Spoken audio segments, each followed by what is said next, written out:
Okay, so hello, everybody. Thank you so much for joining. If you're here live or if you're watching us on the replay, I appreciate you guys so much for joining us. This is our May Shamanic Healing Circle. And this month, for the month of May, because it was Mother's Day just last weekend, I thought it would be really nice to have something in honor of mother energy. And so the majority of us, even the planet and society itself, we are carrying some type of mother wound. And so this month we're going to be healing something having to do with mother wound. I'll talk more about that in a little bit, but we're going to take a point of pain and we're going to transmutate that into a place of power. So we're going to talk more about that. As I said, most of you guys know who I am, but we do have someone new here today. And then in case you're watching this video and you don't know me, let me just take a moment and introduce myself. I am Maestra Wyzdom DVine, and my shamanic name is Heals the Mother. I am a certified shamanic healer, instructor, mentor, and the founder of the Wyzdom DVine Mystery School. I'm also shamanic master Reiki master teacher. There we go. Like shamanic Reiki master teacher. And I host things like this, these events, classes, spaces, groups, and programs specifically tailored for those who are interested in bringing shamanism into their life to have it coincide with maybe modality they already have existing, such as herbalism or Reiki, and also for those who want to become certified in shamanism to add that as a practice that they would like to put along on their spiritual path. So many who follow me and join my classes have their own spiritual practices. They're amazing people. So I always am so honored to have them choose to work with me. So thank you guys once again for tuning in. All right, let's go ahead and get started on our event for today.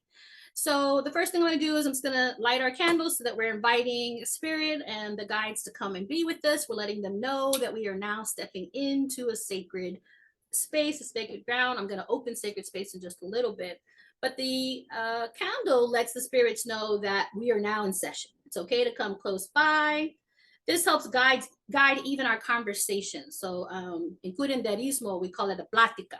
So that's a sacred heart to heart, a sacred talk that we are having where we are inviting our guides, our spirit teams, the divine spirit to be present during this conversation so that anything that's meant to come to the surface, be processed, be healed. Maybe something someone else is meant to hear. You're going to say it out of your mouth, but they're guiding us. They're guiding this conversation.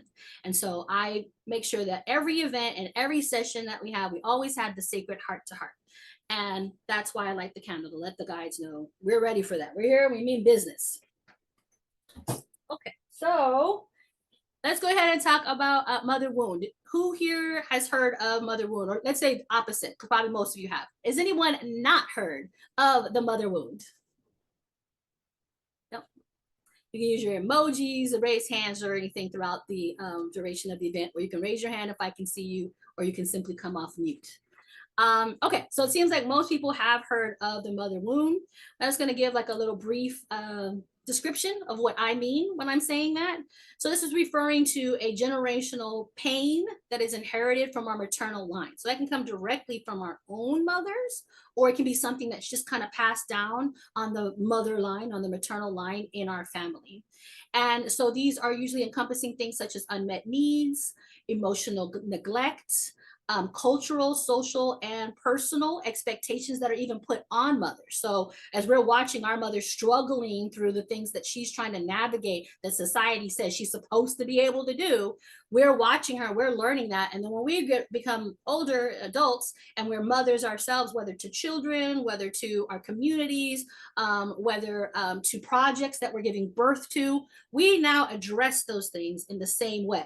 So whatever we saw that was pressure for her, we take on those pressures on ourselves. So it can be a direct wound or an indirect wound, depending on which aspect that we're talking about.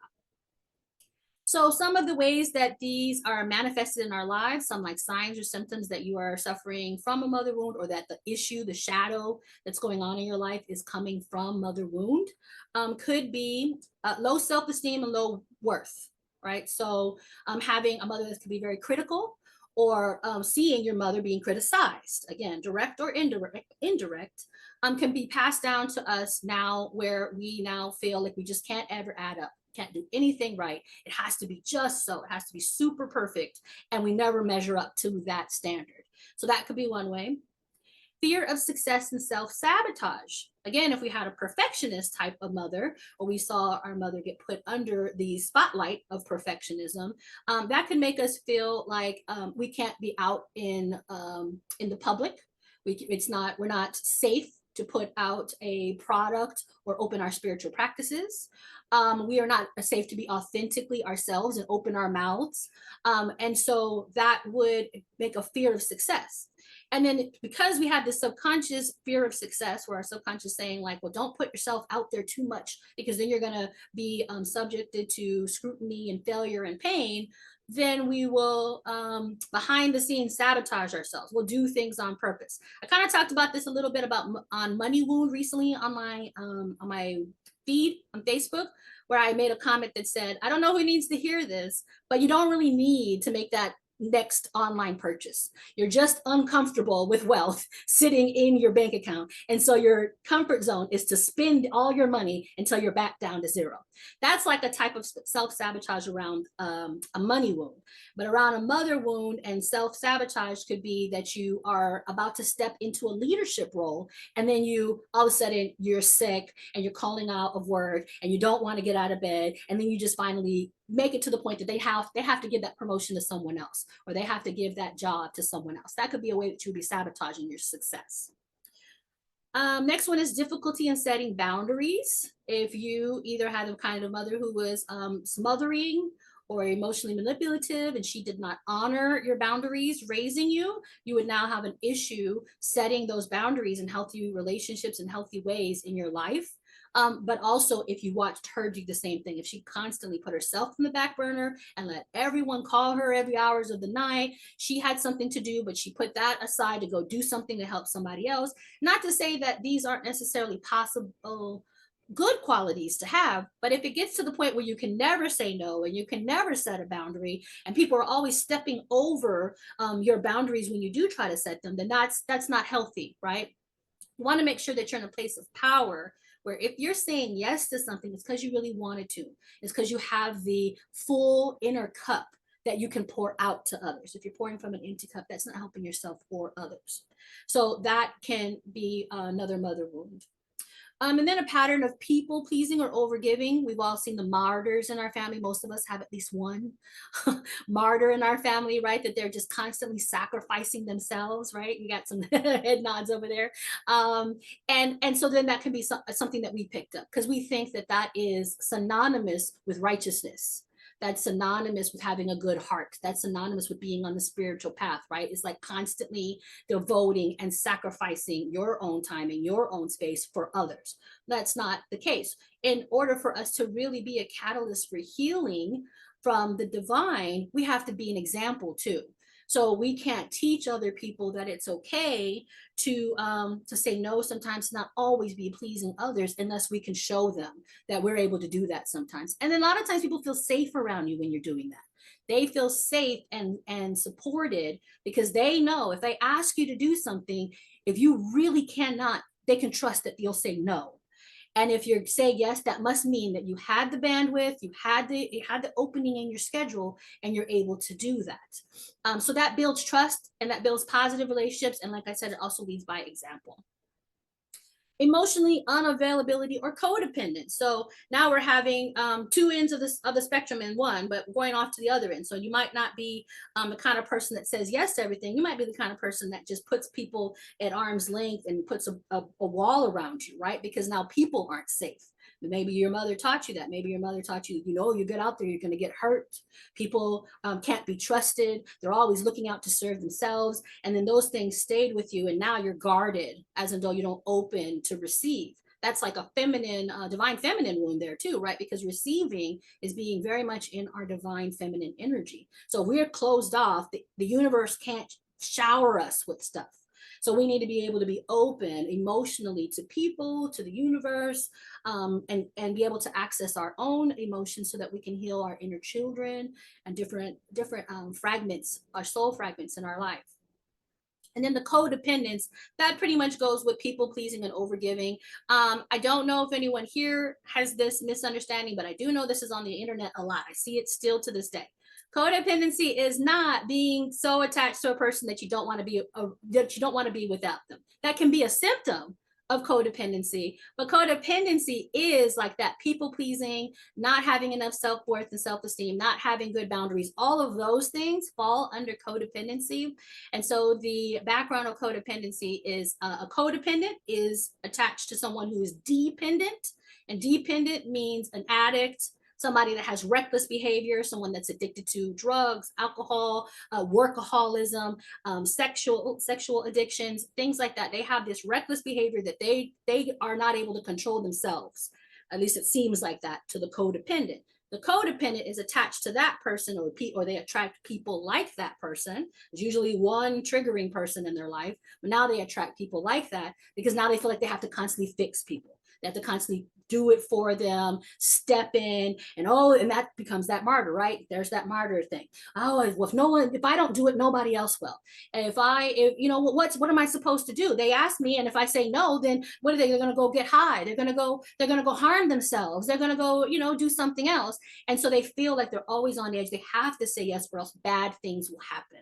That's codependency. So you're so codependent. And the reason why it feels like they're latched on and clingy is because they're so dependent on helping others that they have no identity without helping others. That's why it feels like they're so latched on. That's why they hold on so tight, because when a codependent has no one to mother or help, they feel like they don't have a reason to even exist. And that's really sad, right? Because there's lots of reasons for us to be on the planet. When you wake up in the morning, I always say that, when you wake up and before you do anything, you're worthy. You're already worthy. The divine, the universe has already deemed you worthy of good things. But it's us, with all of these things that we're talking about, we program in ourselves to think, well, no, I have to do this. I have to do that. Okay. Feelings of guilt and shame. Sometimes I wake up on a day that I'm giving myself a down day and I just feel guilty. I don't mean to, but it's just programmed in me. And that's that wound inside of me that I have to heal. That one's not necessarily my mother. That was my grandmother. And she would come in and throw the blinds open on a Saturday and have the music blasting and throw the blanket off of me. What are you still doing in bed? It's 9 a.m. Get up, you lazy bum. And I'd be like, my job is to go to school. I'm a kid. I'm off work today. It's Saturday. But she had that, in her mind that if you're just idle and sitting still, you got to be doing something. What are you doing with yourself? So sometimes that will pop up in me. But feelings of guilt and shame could be around lots of other things. And then last one is challenges in relationships and nurturing yourself. Having that time, feeling guilty, feeling like it's too indulgent to even buy yourself a blouse, to treat yourself to not the least expensive thing on the menu. Here's another story for you guys. I had a friend. I always attract friends that are really good at spoiling themselves, because I wasn't good at that. So I always attract friends that I'm watching them and they just love to do good things for themselves. So I had a really good bestie, and she moved to Texas. If you're watching this, hi. And we used to go out to eat. And so when me and her would go out to eat separately, it would feel like one way. But then if I brought my family with me, and she was single, I would bring my family with me. I wanted my son and my husband, order whatever you want. And then I'm looking for the cheapest thing on the menu that I could just, kind of enjoy myself. But I want to make sure that the budget is really left for them. So I'm going to order the least expensive thing. And this one time we went to an Indian restaurant and it said tandoori vegetables. And I like to eat very plant-based. So that sounded good to me. I'm thinking it's going to be a sauce on it. It's going to be lots of veggies and some rice and stuff. So I ordered that, and it's really inexpensive.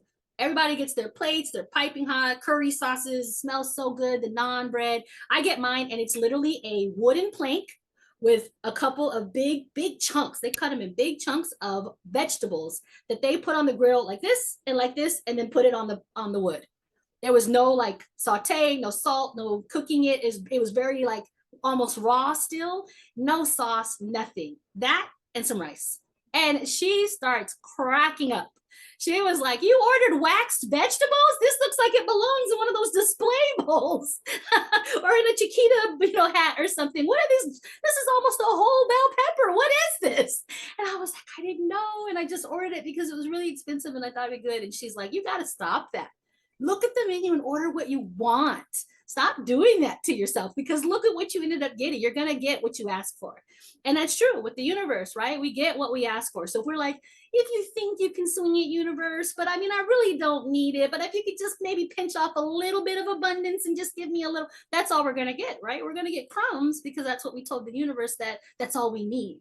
And so this is that nurturing the self wound that I'm talking about, where I had to teach myself that it was okay to spend a little extra money if I have it, spend a little bit of extra money on myself or extra time on myself, or to lock the bathroom door, just sit in bubbles and do nothing, right? Like, leave me alone. I'm in my bubble bath, that kind of thing. So these are some things that might be hard if we have that mother wound in us to let ourselves do. And then we might also see ourselves passing that down to our own daughters and children, and to people who come to us for advice, because we haven't healed that yet. So now we're telling them, "Oh, you're just going to be away from your children for a whole weekend? What are they going to do without you?" Like, I don't know. I guess they'll be okay. I guess their fathers might feed them. What the heck, But you'll see that a lot of people still have that inside themselves, and they think we have to tell that to everyone else. It's sad how the internet loves to tell women what to do with their bodies, their children, their hair, their what is appropriate, what's not appropriate, what's age appropriate, what's not age appropriate. Like, geez, let women live. Okay, so those are some ways that mother wound can show up in our lives, and that's the definition of mother wound. And second, we're going to talk a little bit about how wounds can also be points of power. But before we do that, I want to give us a chance to introduce ourselves and say what we brought to our virtual altars and what does it represent, or why did you choose, what called out to you about that thing? Why did you bring that? I'm going to say mine on recording, and then I'm going to pause for everybody else who are here so that you have a moment in privacy to talk. So we're not just putting that out there on YouTube. So this is going to be the center of our altar here. So imagine this is sitting right in the middle. She's front and center. This is our mother energy. This is our divine mother. We're going to talk about her, the great mother divine energy, in just a second. And so this is the representation of that. So this is what I brought.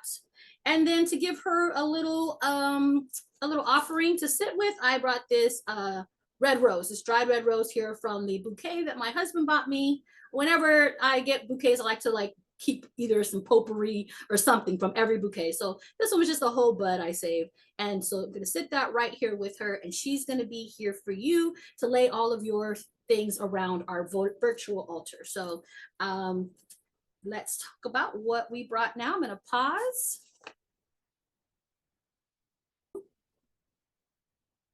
So if any of you guys are watching the replay right now, if you'd like to introduce yourself to us, please do so in comments. Feel free to do that now, and let us know if you were here, you were putting something, even in the future, the energy is still holding you in our space. What would you like to put on the virtual altar? You can go ahead and let us know that in the comments as well. As we just learned with the camera off, though, we have a wide variety of different types of practitioners and people who do everything from beauty products, like from scratch, to people who are just sojourners through truth, which is like how I always see myself. I call myself the student of the universe. I'm obedient, right? We're all obedient. We're just like wherever spirit takes us.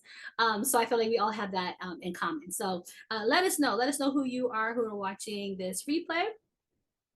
So now we're going to move on to, like I said, talking about wounds as a place of power. So as we delve into the heart of our healing circle today, I want us to remember that even though we carry wounds from our mothers and from lots of things, we don't have to look at it as such a bad thing, right? We don't have to look at ourselves as like victims or stuck as victims. I'll say that we may be possibly victimized if we experience really troubling childhoods and abusive mothers. That happened, and that's valid. But to stay there, we don't have to. If we want to transmutate that, if we want to take those scars and turn them into place of power, we can. As a matter of fact, I can share that with you guys. When I took my graduation journey for my level 1 training when I was a student. It was called First Step. When I graduated First Step, we took a journey that was called like a rites of passage or graduation journey. What do you need to do to move on to the next step? So we go in, we ask our guides. And so I did come from a very, very troubled childhood, lots of abuse, lots of neglect, lots of really hard things that I went through. So I used to think I was just too broken to do any of the stuff that we're doing now. I just thought I was a broken person. Shamanism really, really saved my life in that way. But I was finishing my first class and we all took our journeys, and then they're all sharing. And there were so many people that were like, oh, I landed in my sacred garden. I was wearing this flower crown and the birds were singing, and they had the animals came and they kneeled and they bowed to me. And we had this party in the middle of the forest. And one by one, everyone sharing was having similar experiences. And I'm quietly listening as we're going around our circle, and everyone's like la-di-da. They were Snow White, they were Sleeping Beauty, and I'm like, I don't want to share mine. And so they get to mine and they're like, okay, what happened? And I was like, I was mauled by a bear. And they were like, what? And I went and I got dropped in. I got dressed up real pretty at first. I was in this silk dress.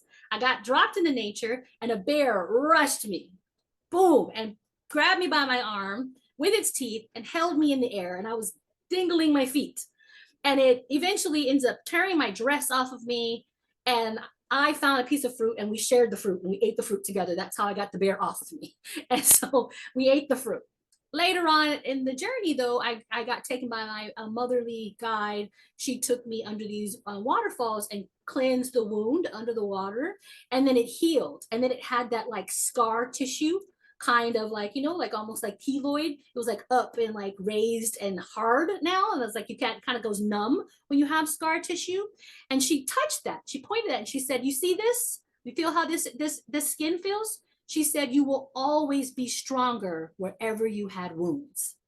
And that was a profound message that I received. And I carry that with me now. And so that's kind of what we're talking about today. Even though you experience something where this bear ripped me apart, and wherever it is, life rips you apart, childhood, junior high ripped us apart, right? There, we can always take that and transmutate that, and that can be a place of strength, a place of power. And so one of my favorite depictions of that is Rumi. He has a quote that I love that says, the wound is the place where the light enters you. I don't know if you guys ever saw that online before, but every time I see that, I'm always excited to see that because it's so beautiful to me. It's like you got this big rip open place in our heart, and now our hearts are wide open to be able to shine that light for others everywhere. So that's what we're going to do today. We're going to take that that point of pain, and we're going to transmutate it into a place of power. I gave you guys some examples of ways mother wound can be showing up for you. If you guys want, we can talk about some more wounds, or if you want to ask, well, do you think that does this sound like mother wound to you or whatever? We can absolutely workshop that together. But I want you to take one or two things, and I want you to take that pen and paper I asked you to bring with you, and I want you to write it down. You're going to write down the thing that you want to focus on today that you would like to be done with. You want to give that back, you want to release it, and you want to take that, and we're going to ask the Divine Mother now. In a moment, we'll talk about her, and she's going to take it from us and she's going to turn it into a point of power in us. Okay, so I'll give you a moment to do that. Write that down. While you're doing that, I'm going to pull our cards. I promised you guys a collective card reading at the next event. So that's what I'm going to do now while you're writing, and then I'll give that message to everybody.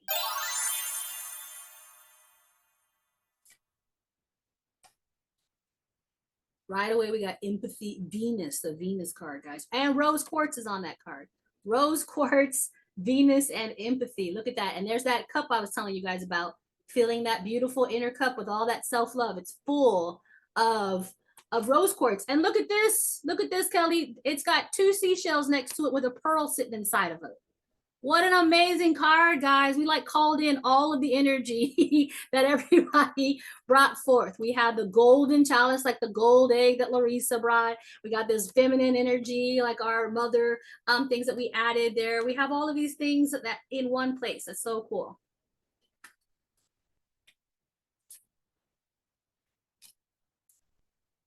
Okay, so the 3 cards we have here are empathy, insight, and adaptability. I'm going to pull another card here for a second, but we already see kind of what we're talking about. So insight is right at the center of all of this. So being able to go in and look at that. Oh my gosh, I love the synchronicities today. I don't know if you guys can see because these cards are very light. That is a ring of people sitting in a circle. We are here at our Shamanic Healing Circle. It'll land the light. There we go. And that's what we're doing right now. We're having our healing circle, and the insight card is showing us here that people gathering together in a circle. So receiving that divine knowledge that you need, receiving what you need. It's called the universal chakra card, and receiving that insight, that information that you need so that you can transmutate, so that you can transcend these wounds that you have. Having that empathy for ourselves and filling our inner cup. And then the last one is adaptability. And look at that. It's like an egg-shaped stone there. It is a lace agate. And so we're needing to learn how to become adaptable, adapting to these things that are being presented in the world to us now from a new place, from a new point of view, without that filter. Right now, we're looking at things through a trauma filter, a wounded filter sometimes. And we got to fix that lens so that we're looking at the world through a new filter, so we can see it through the eyes of love, through that eyes of that place that we're transmutating. So we're needing to be more adaptable. So these are things that are coming up in the collective around what we're talking about right now. We need to bring in more empathy. We need to sit down and meditate in circles or even on our own to get more insight. And then we need to take that and put it into practice in our real world, become more adaptable. And then I'm going to pull one of these healing energy oracle cards to get one more message for us.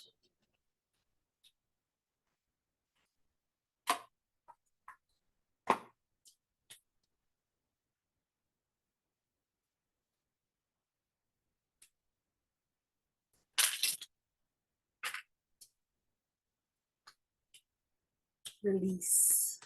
Look how pretty and pink that is. Very Mother's Day-ish. Release. This card says, I stop fighting my fears and the hardships of life. I control my thoughts, live in the present moment, and accept each stage of life. I work on what I have power over and put into the divine's hands what I can't change. I trust that everything will work out for the best. What a beautiful message, guys. I got goosebumps. That's what we're here today. We are releasing. And so the divine is telling us, release with confidence. Let it go. Let it go and believe that what's coming in its place is going to be even better than what you're letting go. Nothing is worth holding on. I always tell people sometimes we're holding on to things so tight that rope is burning our hands. We're bleeding. We're trying so hard to be like, but no, I'm supposed to hold it. And the divine's like, let go. Just let it go. It's hurting you more to hold on to it than it would be just to let it go. And so it's telling you, put it in the divine's hands, release with confidence, watch your thoughts, train yourself to be that empowered, healed person that you were always meant to be. Okay, I love that, guys. All right, we're in the zone. We're definitely in the zone to feel it. Does anyone want to share what they wrote down?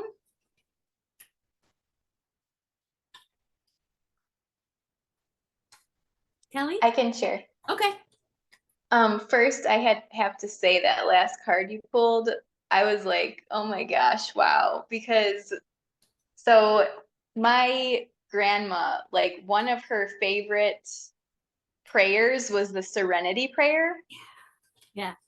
And so that card just totally took me back to that, like in childhood of her reciting that. And I think she even had it on her wall, maybe. Yeah, I remember seeing that. But so I just felt like an intense connection to her right now. Oh, I love that. Yeah.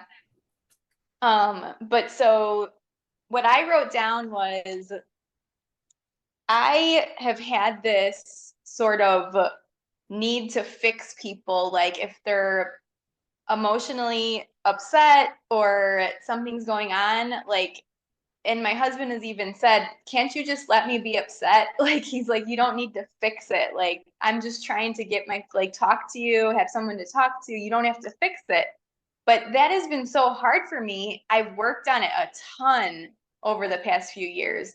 But I really feel like when you said that, that to me intuitively, I'm like, I think that's related to a mother wound in some way. Yeah. Another one, so, and this again, I'm working on, I've gotten a lot better, but the guilt for leaving my daughter, because I'm actually going for a 5-day trip to the UK Amazing. next week. Nice. And so I never would have done that a couple years ago. So I've moved a lot past that. But again, there's still a tinge, you know, like, is she gonna be okay? You know, she has certain routines, and I'm like, my husband's here, her father's here. Like, he can handle this. He got it. Exactly. And so just telling myself that. But so those were the two things that came up. Yeah. Beautiful, beautiful. I love that. And yes, because when she's 30, 40 years old and she has a chance to go somewhere really amazing for 5 days, you want her to be able to look back and say, my mom would have, and she was still a good mom and she still did it anyway. So you want her to be able to give that to herself too. So that's beautiful. I love that. Yes. And congratulations. And you have to tell us all about it. Thank you. Yes, I will. Yeah, you're welcome. Aho. Thank you. Thank you. Aho. Does anyone else want to share?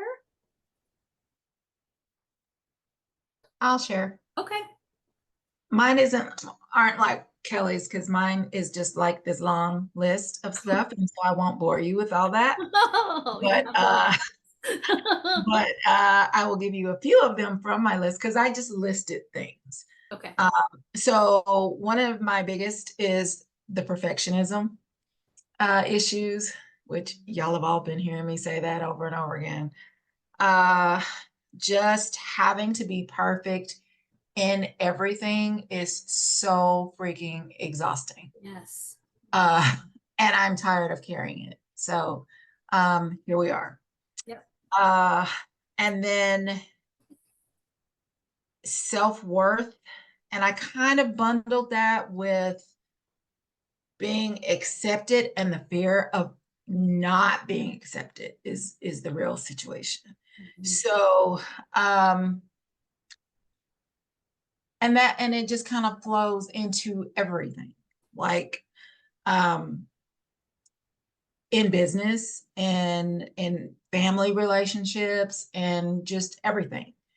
That self-worth, knowing that you're worthy to be where you are, you're worthy to receive love, you're worthy to just all of it across the board. So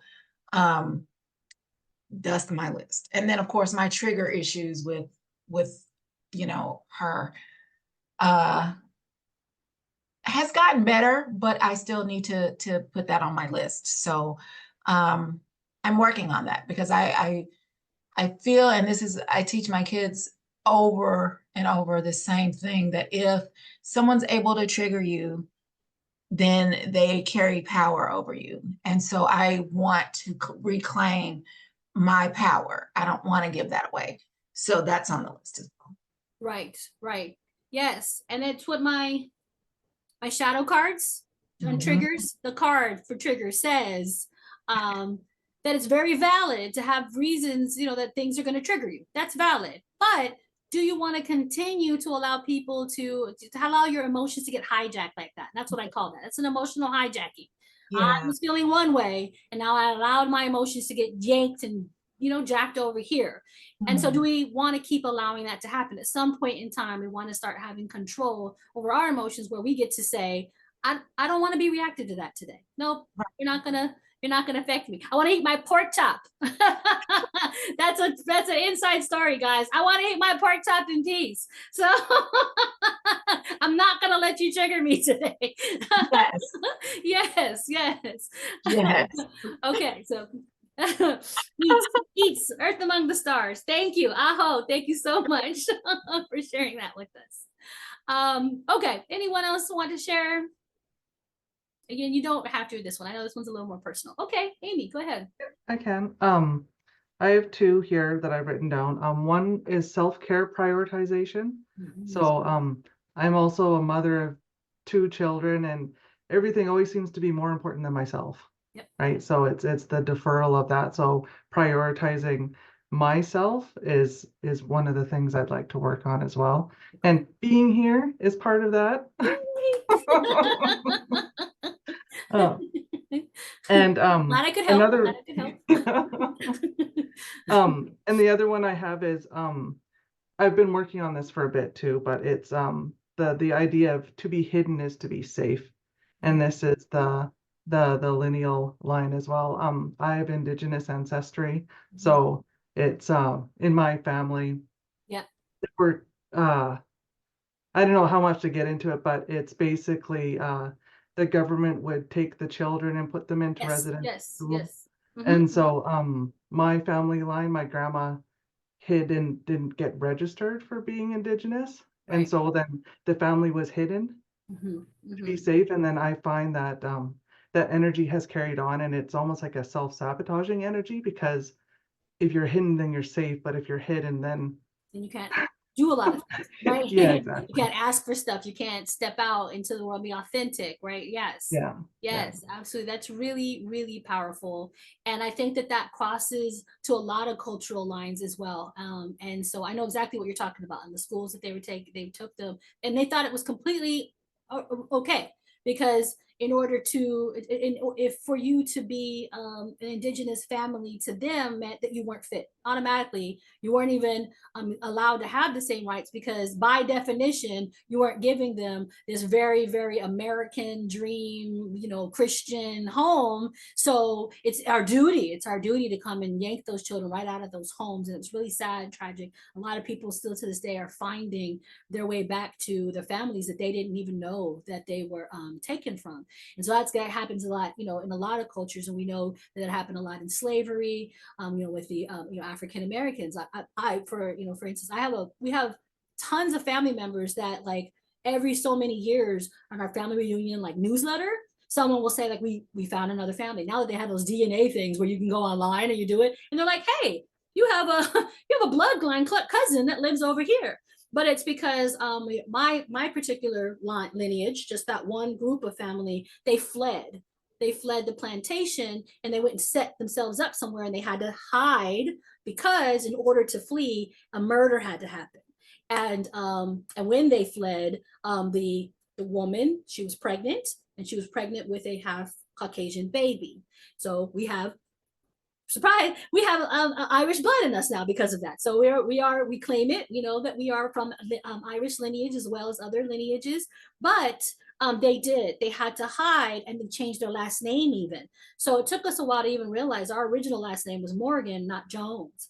And so we were missing lots of family members because of that. But we had some dedicated people in our family that was what they did. They worked on that all the time, looking through papers, trying to find where did the rest of these people we were related to, where did they go? But that is now what we're talking about here is not even just the direct mother wound, like you're saying. You're talking about a generational wound of, like, now that is in so many different people's bloodline now, that in their DNA, to hide because of Salem witch things too, right? Salem witch trials, they got that witch wound because at some point in time they came from a lineage where you had to hide to be safe. So that's a really powerful one. Thank you so much for sharing that with us, because I think a lot of us can, like, stop for a moment and say, where has that been passed down to me? Where is that in my generational family as well? And it was very, very tragic.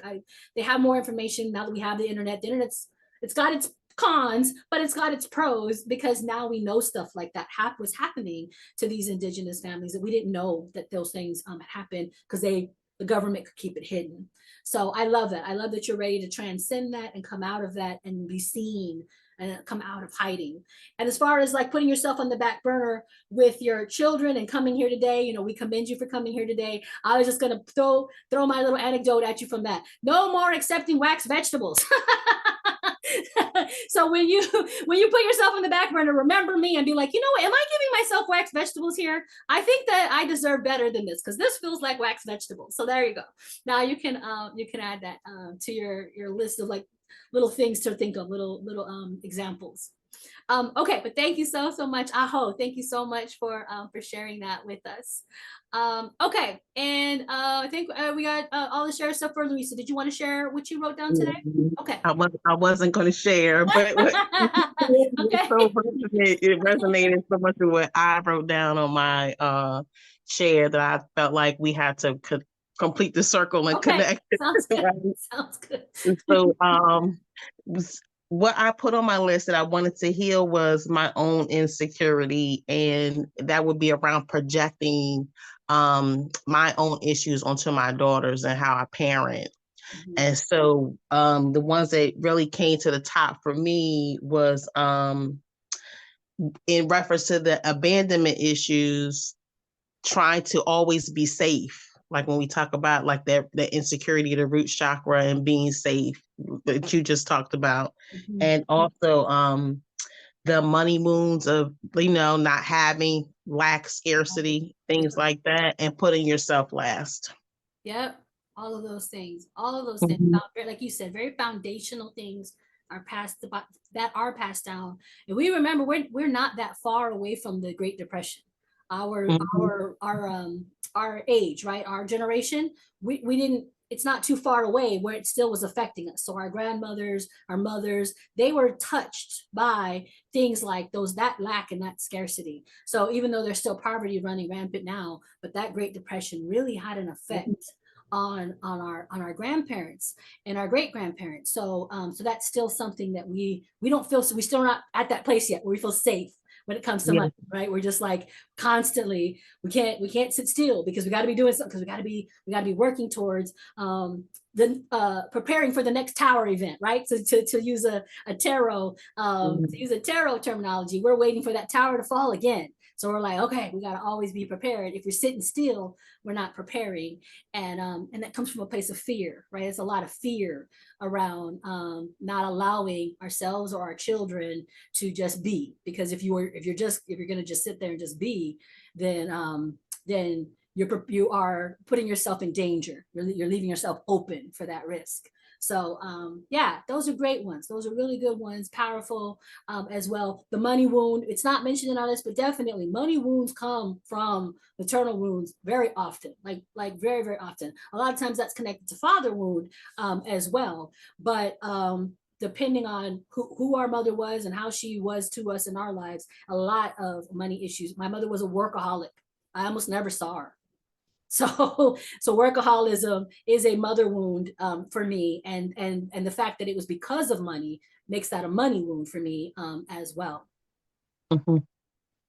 Yeah, sis. Aho, thank you so much. One time my son told me he wouldn't mind living in a cardboard box if it meant that I could stay home. That was big to hear. That my heart, right? Because I was trying to, we always tell kids, man, Mom, why you gotta go to work? Well, don't you like this house? Don't you like having nice things? Don't you want to play your video game? How you think Mom can pay for that stuff? I gotta go to work. And he said he wouldn't mind living in a cardboard box if it meant I got to stay home and put him to bed at nighttime. And I was like, ooh. So I did, again, took that, put that right in my mental Rolodex, put that in my book of lessons, and I'll try. That's what we're trying to do now, right? All of us trying to manifest that soft life. That's what we're trying to manifest. We're trying to be around. We're trying to not work ourselves into the grave like we saw our parents and grandparents do, right? Okay, so beautiful, beautiful shares. Thank you guys so much for your bravery, your vulnerability, transparency, for sharing those things with us. Those are powerful.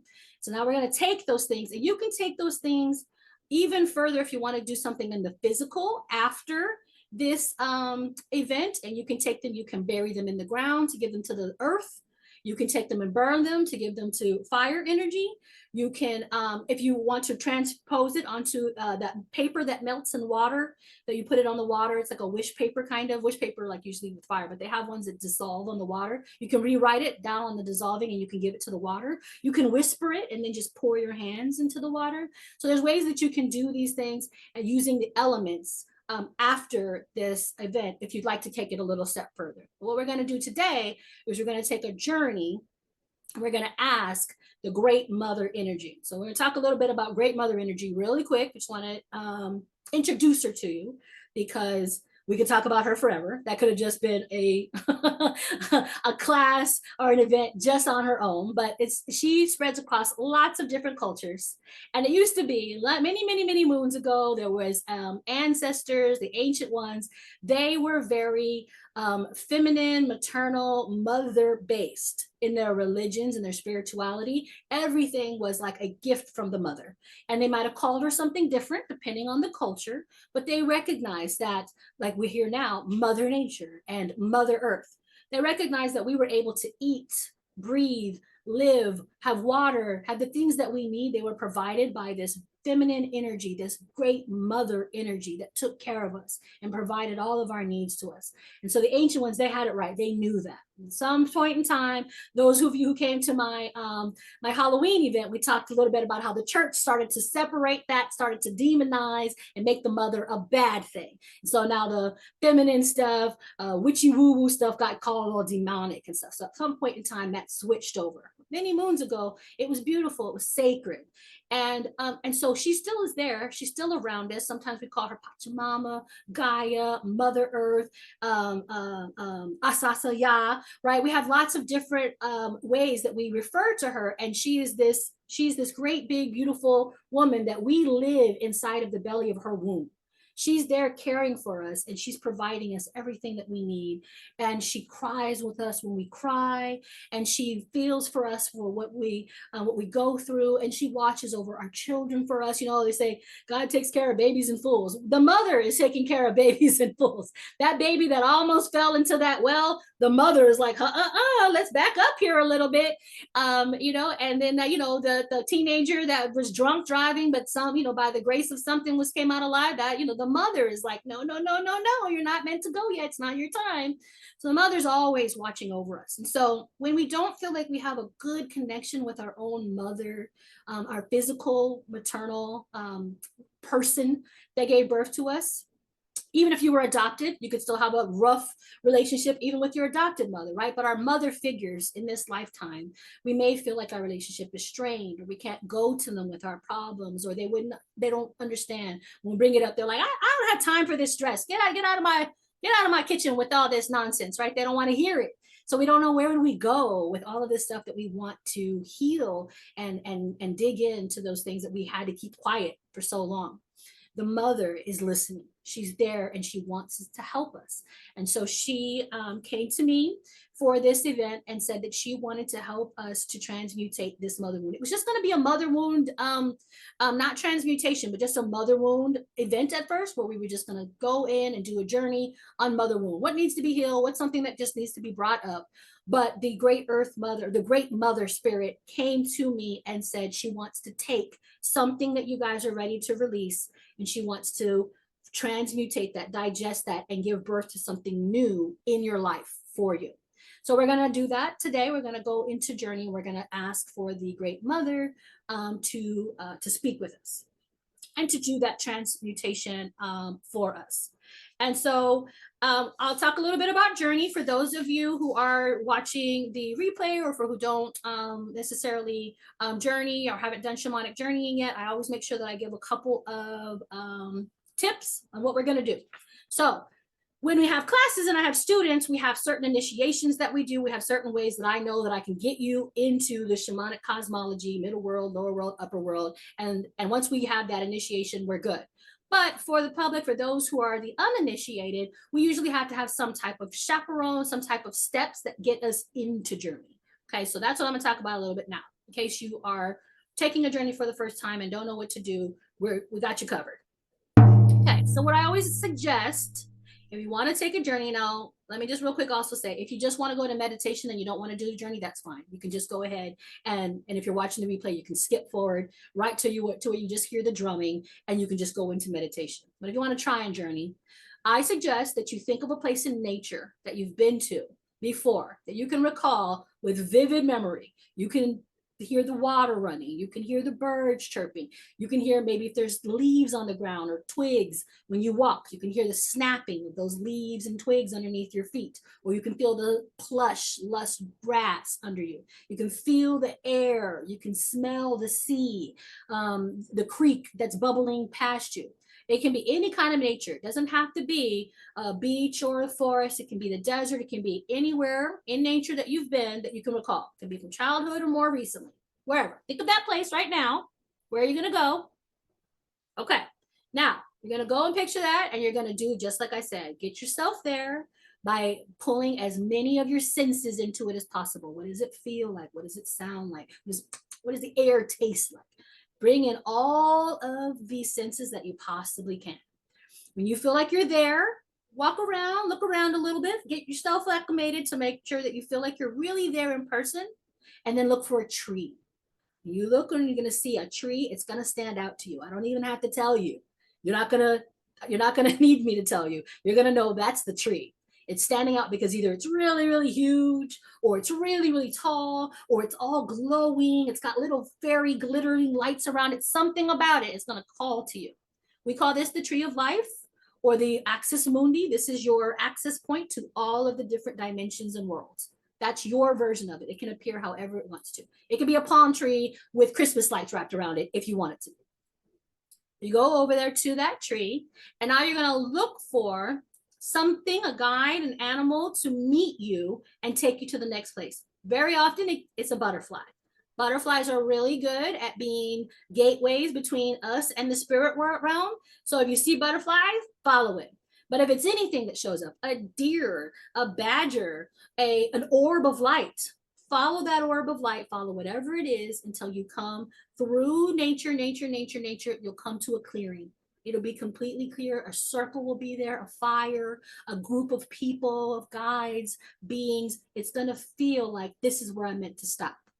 When you get there, wait for the mother. The great mother will come and she will give you your healing.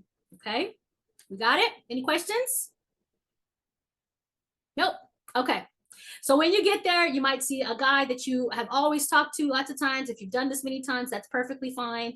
You might get in and you don't see a tree at all. You get yanked to outer space and you're floating in a bubble. Whatever you get, you're meant to get. I always say that. So you're going to let the guides take you wherever. We call that guide override. They trump me. They know better than I do. So if they say, nope, you're going to go float on a lake, don't listen to Maestra Wyzdom, then you do whatever it is. And that's what was meant for you. Always have trust and confidence that even if you didn't see, hear, or feel anything, or you felt something different, that exactly what was meant to happen for you is what's happening. It's always divine. It's always perfect. Okay, so in a moment, I'm going to turn on the drumming and you're just going to close your eyes and you're going to try to visualize, like I said, that place. You're going to get there and you're going to follow yourself to the tree. And then from there, you'll be led to the next thing. All right. And I will play the drumming recording while you also will see me drumming my drum, but for some reason, Zoom won't pick that up. So I always have my recording playing for you, so you guys will have something to listen to. If you're doing the replay and there's some other audio that you like, you can pause this and you can turn on your audio and do your journey on your own and then come back afterwards. You look like you have a question. Earth Among the Stars, yes ma'am. Did you open Sacred Space? I was just about to do that next. I was going to say, in a minute, I'll have the drumming on. But first, what we're going to do is we are going to open up our sacred space. I'm just going to have the sound queued up here so it'll be ready when we're ready. So first thing we're going to do is we're going to smudge collectively. Everybody who's here and everyone is in the future, you're going to get a nice energetic cleanse from me.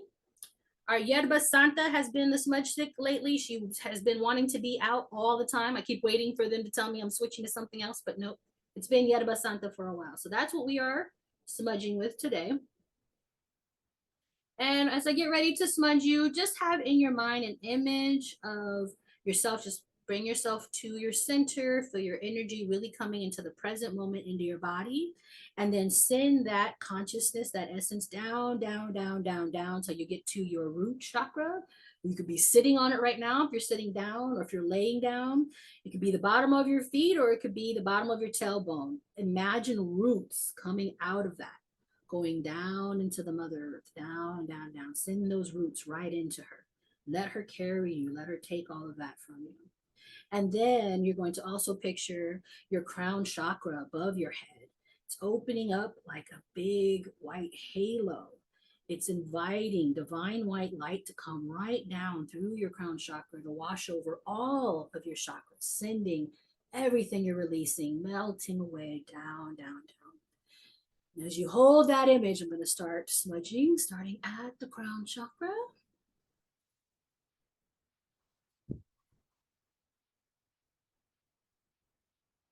Beautiful, beautiful, beautiful. Now I'm coming down to third eye. Hearing anything blocking better vision, better messages. Coming down the sides of your ears, cleansing at your lymph nodes, coming down to your throat chakra. Beautiful. Lovely, lovely. Now to heart. Brushing those shoulders off. Got a lot of energy we're carrying on our shoulders and back. Let's get that to the earth.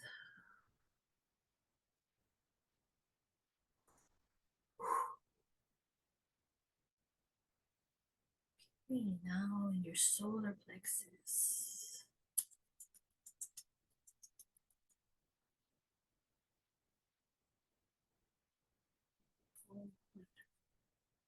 Sacral chakra.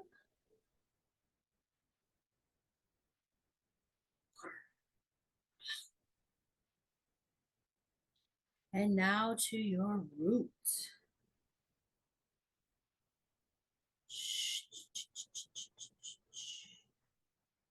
Sending everything that we are releasing down, down, down through these roots, asking the Mother Earth to just carry them away to her center core, carry everything that we are ready to release at this time, all that is no longer beneficial to us, and all that was never ours to carry to begin with. Through these roots down to your center core where they can be burned up in your magma and do harm to no one else. Or as you see fit, dear Mother, to use as fertilizer to grow beautiful things like strawberries and roses for our future. Amen. Ashe. Aho. All right. So we're still seeing throat chakra. Several people just have these like doors like thrown wide open. I'm still seeing it. I saw that a couple of times this week and I'm like, oh, it's still there. So throat chakra is just boom. Like I want to be able to say what I need to say. I want to not have to be quiet anymore. Let it out. So that's where we're at right now. Just this big wide open throat chakra. Crown, third eye, we just did a cleansing, just make sure that we just connected with the divine and received those messages. I did say out loud already that we had some heaviness in our shoulders and back area that needed to be carried away and given to the earth crocodiles to eat those up. And in that's in our all in our heart space. And then in solar plexus, we had eagle come and just whoosh through there to help cleanse anything there. Solar plexus, we had Siwakinti, royal hummingbird, came forward and just helped us cleanse out and just take little things out of there and just throw those down into the earth as well. Sacral chakra, we had jaguar. Wasn't as violent as it was last night. Kelly was there last night. It wasn't chewing you guys up this time. It was just kind of like just moving stuff like just moving stuff out of the way. Get that out of here. That doesn't belong in here. Very, very divine feminine energy right there in our sacral chakra that needed to be cleansed out.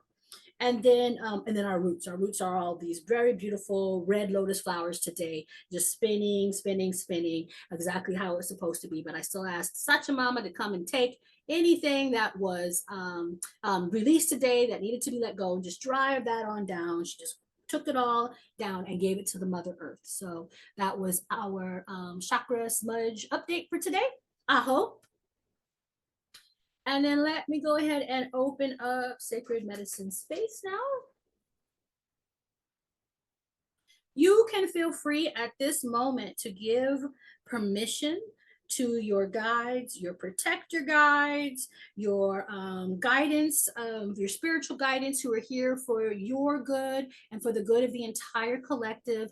Ask them now in your heart to give them permission to come be around you, to surround you and protect you, to give you good messages during this journey now. We're just asking them to be here, your ancestors, all of them who are going to play nice. We're asking them to come here now and be all around us. And while you do that, I'm going to speak to the spirits in the different directions, 4 directions, and then below us and above us. So I am being called today to make sure that I don't just, sometimes I like to do it off of memory and I like to improvise, but they're saying, nope, you're going to go on script today. So I'm making sure that I'm pulling it out so I say it exactly how they want me to say it today.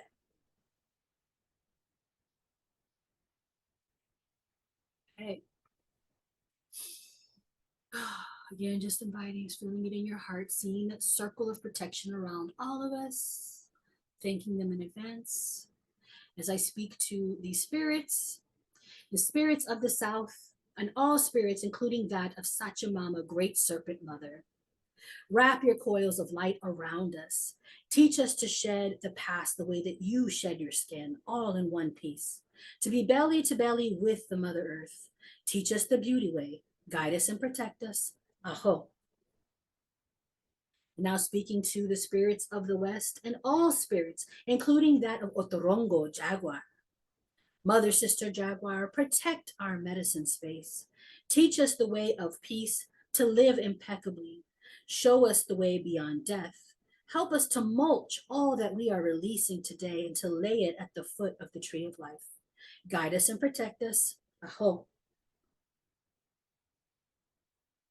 And to the winds of the north and all spirits of the north, including that of Siwar Kinti Royal Hummingbird. Hummingbird, help us to remember to collect the sweetness of life so that we may pollinate beauty and purpose wherever we may go. And to grandmothers and grandfathers and the ancient ones, come and warm your hands by our fires. Whisper to us in the wind. We honor you who have come before us, and you who will come after us, our children's children. Guide us and protect us. Aho. To the winds of the east and all spirits of the east, including that of Eagle Condor. Great Eagle Condor, come to us from the place of the rising sun. Give wings to our hearts and keep them light always. Show us the mountains we only dare to dream of, and teach us to fly wing to wing with the Great Spirit. Guide us and protect us. Aho. Now below us, reaching down to our great Earth Mother, Pachamama, Gaia, we've gathered here today for the healing. Connect us with all of your children, the stone people, the plant people, the finned, the furred, the feathered, the four-legged, the two-legged, and the many-legged, all of our relations. Guide us and protect us. Aho. And above us, speaking to the sky spirit, to the sun and to the moon, to all of our ancestors and the stars in between. Ho. To our divine spirit teams, to Great Spirit, you who are of many names and even names yet unknown. Thank you for bringing us together and allowing us to sing the song of life. Guide us and protect us, not only now, but always. Amen, Ashe, Aho. All righty, guys. I'm gonna get this going.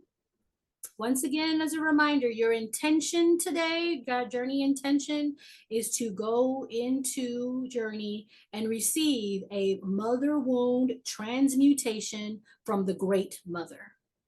We're going to go into a place of nature, for those of you who are not used to journeying, and you're going to look for a tree and then look for your guide.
back whenever you are, as soon as you're ready. Give you a moment to journal whatever you felt, whatever you saw, whatever you heard, your entire experience. I'm going to go ahead and pause the recording while I give you time to do that, so we won't just have the empty space on the recording.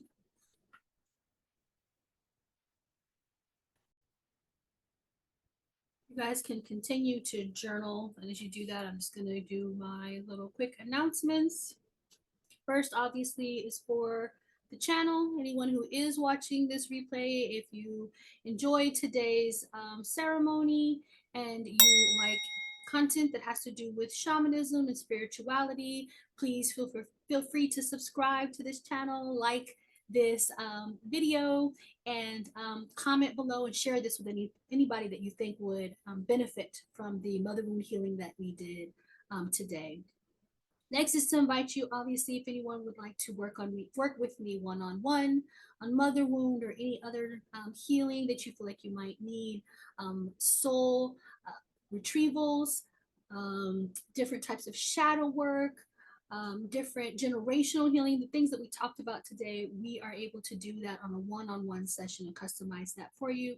You would do that by going to my website, which will be in the comments below, and clicking book and seeing what I have available there. So please feel free to do that. As far as classes, right now, we don't have a shamanic training certification opening up to the public just yet, because we are still training the students that signed up last time. But if you would like to do something while you're waiting to become certified in shamanism, we are doing the chakras class.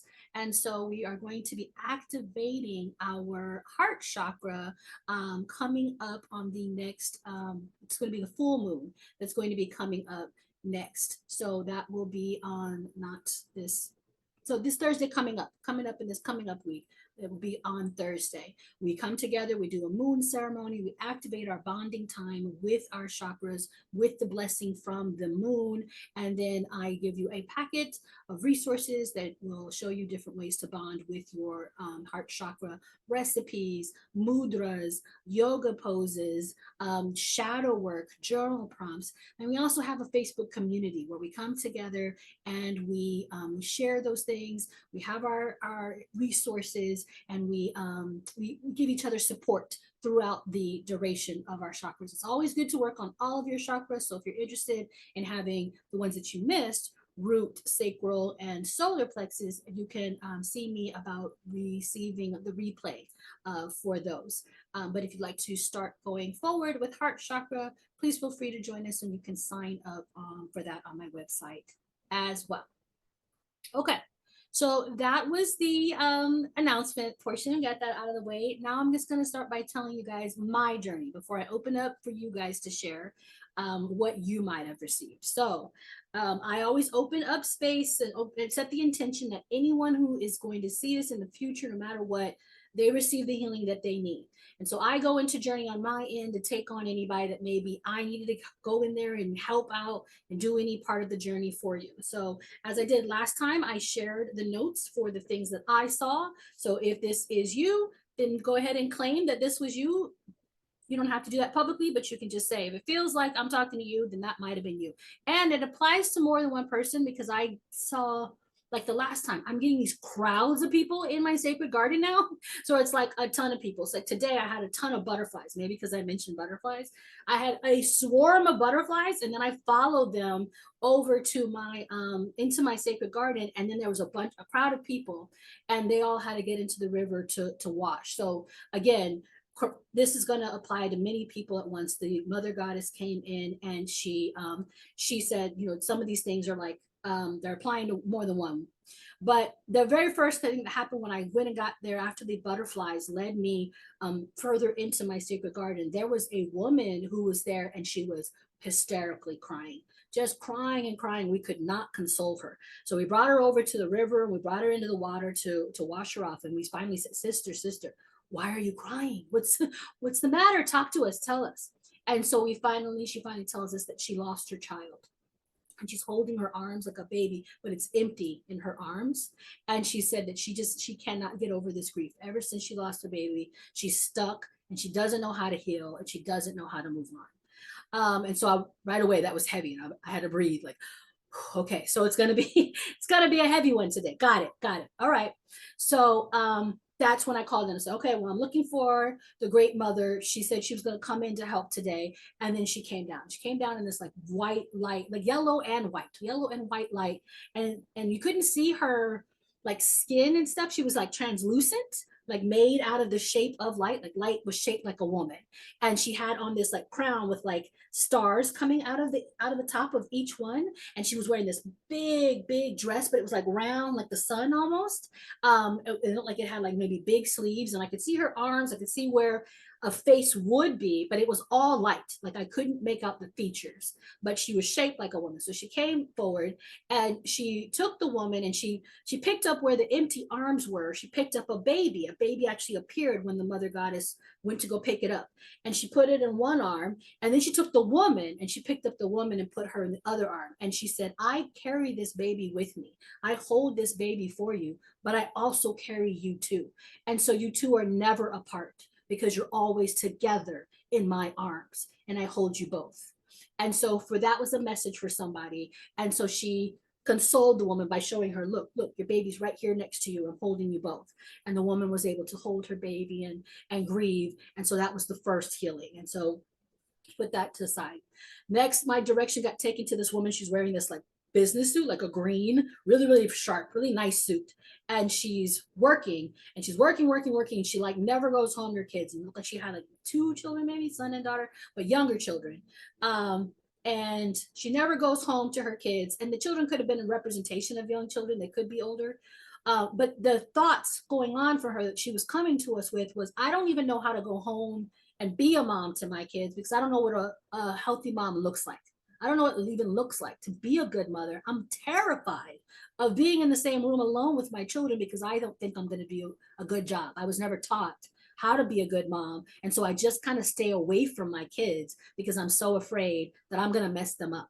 And so that was a wound passed down from her mother that she carries on now. And so what the Great Mother did for that mother was she built a bridge. And then that's when I really saw that she was doing this for more than one, because it was a lot of bridges were behind this one bridge. But she built a bridge of light between the children and the mother, so that they have the ability to come to each other, to come back and forth and cross that bridge whenever they need to. They're guided by the light. It's okay to come to each other. The light's going to guide you. Your conversations will be surrounded by the love and the protection of the Great Mother. She's going to make it to where these conversations can be easier. They can go smoothly, and you can begin to build that relationship with your children. You don't have to be afraid anymore. Like I said, there was a lot of bridges. So a lot of women needed bridges to be built. And then the next woman I saw was a woman who needed encouragement. She's doing a great job, and she just doesn't know how great she's doing. She thinks that she's just not doing a great job. She wasn't good at being a daughter or a mother. She's like in this middle where she felt maybe criticized a lot by her mother. So because of that, she doesn't feel like she was very good at being a daughter. But because she carries that guilt and shame with her, she also doesn't feel like she's being a very good mother. But when we looked at like the energy all around her life, she's actually a great mother. She's doing great, and she doesn't need to change anything at all. So the Great Mother just touched the top of her head and put inside of her the confidence and the encouragement to just let her know, you're doing a good job. You're just exactly where you need to be. Don't be so hard on yourself. So she just poured that into her. Then there was a woman who just wanted to hug her own mother. So her own mother passed away, and she's just missing her and just wanted a hug. And so we brought a spirit, and she just kind of hugged that spirit. We couldn't see what the mother looked like, but she just gave her a really big hug. She's just missing her mother. And so that was just a sign of, once again, that whenever you want to interact with your mother, you can go into meditation. You can ask the spirit to come and bring that energy to you, and just feel yourself as though your mother's there, just giving you a big hug. Then we had a cord cutting from an abusive relationship. that was affecting mother wound. The cord cutting also was in a cord cutting from a father or a father figure that the mother stayed with. So your mom, she stayed in an abusive relationship, either with your father or a different man, and that carried over. And then you got yourself into an abusive relationship, and you're no longer in either of these people's lives, the male father figure and your ex. Neither one of those are in your life anymore, but you still had a cord attached to you that was draining you and making you just really feel bad. It was just a really big wound that was still with you. And so that cord was still draining. So we cut the cord away from that so that you could begin to heal that process. You don't have to carry that anymore. Kudos to you for getting out of that relationship. You left. Your mom did not, she wasn't strong enough. It wasn't because she didn't love you. It was because she didn't think she had a choice. And so she was not able to leave this person. And then that made it to where you now grew up with that and you attracted someone like that, but you did get out. So please give yourself credit for that. We cut that cord so it could no longer keep draining your energy. Another one was given a sword to fight. She literally just handed you a sword and was like, here you go. You just need to be a fighter. Just fight. Just do what you need to do. Here's a sword. Here's the confidence that you need. Just cut those things out of your way that are just in your way. Cut away those obstacles. No worries. Like here's what you needed. You weren't given that fight, that sense of like it's okay to fight for something from your mother. Maybe you were taught to be very quiet and meek and meager and hide and like not even speak up to like doctors, not even speak up and ask for your needs to be met. And she's like, no. Here, you become a warrior. Here's your sword. And then another woman got a staff to stand taller. The staff literally, when she handed it to you, it made you stand up straight. So that was like a representation of like, hold your head up high, stop doing like this, stop shrinking and cowering, stand up tall, stand up straight, have pride in yourself. So that's what the staff was. And then she just flew overhead and she just let loose from inside of her. All these doves came out. And they flew out above us, and pink rose petals fell from the sky where she like was opening up to. And then it just brought all this like rose quartz light energy. It was like light energy, but channeled through the rose quartz.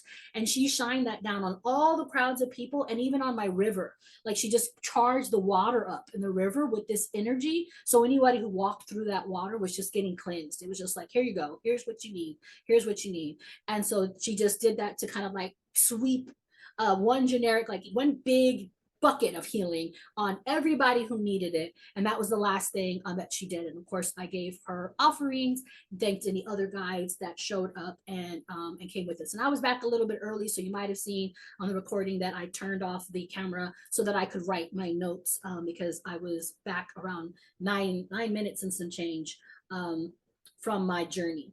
So that's what happened on my journey. And so what I'm going to do now is I'm going to go ahead and dismiss and stop the recording so that the people who are here in person can share privately.